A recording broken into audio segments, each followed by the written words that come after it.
Hi guys, isang mapagpalang araw sa bawat isa sa atin. May katanungan lang ako sa inyo. Did you ever prayed every time na matutulog ka na? O nananalangin pa ba tayo or nananalangin ka pa ba bago ka matulog? Bakit ko tinatanong?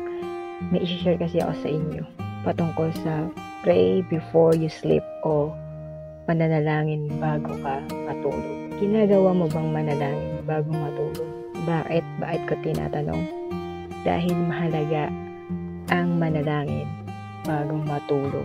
Dahil ina-acknowledge mo yung Diyos sa mga bagay na ginawa niya sa'yo sa buong isang araw. Buong isang araw na iningatan ka niya.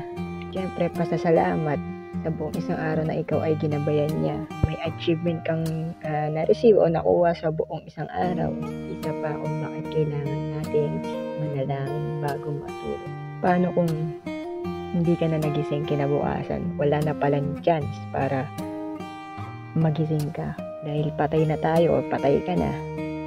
Bago matulog ay isang way para magsisi at humingi ng tawad. At least kahit papano nakahingi ka ng tawad sa Diyos. Nanalangin ka. Pinagsisihan mo, nakapag-repent ka na. Pinagsisihan mo yung mga nagawa mo bagay na hindi ka nais na sa harapan ng Panginoon. Mga bagay na nagawa nating mali, sinasadya mo yan o hindi sinasadya. Ano ba ang kahalagahan ng pananalangin bago matulog?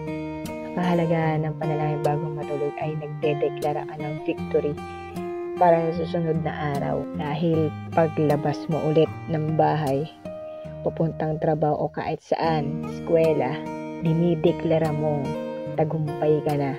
Kasi alam mo, sasamahan ka niya sa buong isang araw. Kinabukasan at mapagtatagumpayan mo ang mga tukso at mga pagsubok sa araw na iyon. Alam mo ba kapag hindi tayo nananalangin, parang sinasabi natin sa Diyos na hindi kita kailangan. Parang nagyayabang tayo sa Panginoon na hindi kita kailangan, hindi ko kailangan ng tulong mo. Parang pinapakita mo sa Panginoon na kaya mo. Kahit hindi mo naman kaya. Alam mo ba?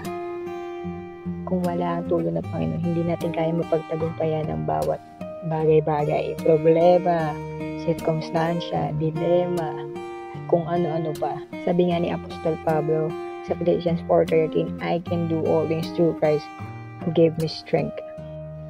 Maski si Apostol Paul, hindi niya kaya mapagtagumpayan ang lahat ng bagay kung wala ang tulong ng Panginoong Hesukristo. Kung sasabihin mo, bro, matalino ako, kaya ako mapagtagumpayan lahat ng bagay. Mas matalino pa rin ang Panginoon sa'yo. Mas magaling pa rin ang Panginoon sa atin. Mas makapangyarihan pa rin ang Diyos sa buhay natin. Kaya kung hindi natin siya kailangan, hindi tayo magtatagumpay sa bawat bagay na gagawin natin. Amen? I urge you, brethren, na mag-pray tayo bago matulog. Ibabasahin na nga sa inyong Bible verse. Sabi dito sa awit 4:8, payapa akong hihiga at gayon din matutulog sapagkat ikaw, Panginoon, pinatatahanan mo akong mag-isa sa katiwasayan. Tunay na napakahalaga ng panalangin sa bawat isa sa atin, sa akin at sa iyo. Ano pang hinihintay mo, kapatid? Mag-pray ka bago matulog. Gawin nating habit ang pananalangin. Sabi nga sa Thessalonian, pray without ceasing. God's be with you, kapatid. Have a gracious day.